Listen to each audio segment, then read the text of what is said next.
अस्सलाम वालेकुम। अगर आपका ब्लड प्रेशर ज़्यादा रहता है या आपकी शुगर ज़्यादा रहती है या आपको मोटापा है, तो सबसे पहली जो आपको मेडिसिन इस्तेमाल करनी चाहिए वो वॉक है।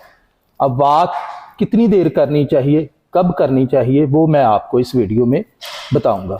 वॉक के बहुत से फ़ायदे हैं और इसके जो 5 बड़े फ़ायदे हैं वो आपको मैं बताऊंगा। अब इसका जो सबसे पहला फ़ायदा है वो ये है कि ब्लड के अंदर जो लिपिड्स होते हैं, जो फैट होता है वो कम होता है, जिससे आपकी कार्डियो हेल्थ जो होती है वो बेहतर होती है और दिल के जो मसल्स होते हैं वो मजबूत होते हैं और आपकी हेल्थ डे बाय डे जो होती है वो इम्प्रूव होती है।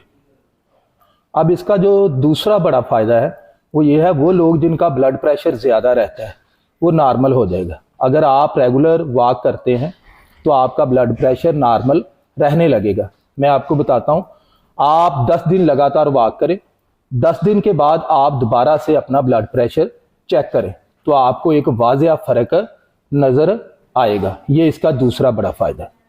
अब इसका जो तीसरा बड़ा फ़ायदा है वो ये है कि वॉक करने से आपका वेट कम होता है।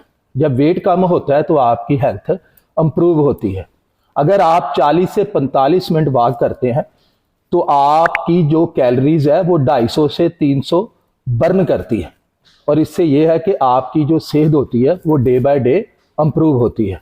अब इसका जो चौथा बड़ा फ़ायदा है वो ये है, वो लोग जिनकी शुगर ज़्यादा रहती है वो लोग भी अगर रेगुलर वॉक करते हैं तो उनका जो शुगर लेवल है वो नॉर्मल हो जाएगा। तो इसलिए वॉक को रेगुलर करना चाहिए।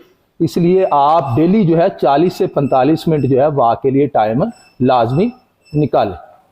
अब इसका जो 5वां बड़ा फ़ायदा ये है, आपकी जो नींद है वो बेहतर हो जाती है। जब आप वॉक करते हैं तो नींद वाला हार्मोन जो है वो रिलीज़ होता है, जिससे आपको डीप स्लीप आती है और आप अपने आप को रिलैक्स महसूस करते हैं और आपका जो स्ट्रेस लेवल है वो बहुत ज़्यादा कम हो जाता है। ये इसके 5 बड़े फ़ायदे हैं। इसके अलावा इसके और भी बहुत से फ़ायदे, जैसे आपकी इम्यूनिटी स्ट्रॉन्ग होती है, आपकी डाइजेशन स्ट्रॉन्ग हो जाती है, डाइजेशन इम्प्रूव हो जाती है। तो ये वो चीज़ें हैं जिन्हें आप कर सकते हैं। वॉक करके आप अपनी सेहत को बेहतर कर सकते हैं। इसलिए अपने आप को टाइम दें, अपने आप से प्यार करें। सुबह या शाम किसी भी वक्त कोशिश तो करें आप खाली स्टमक जो है वॉक करें। अगर आपके पास नहीं भी टाइम तो शाम को टाइम निकाल के अपने आप को टाइम दें और अपने आप से मोहब्बत करना सीखें। शुक्रिया।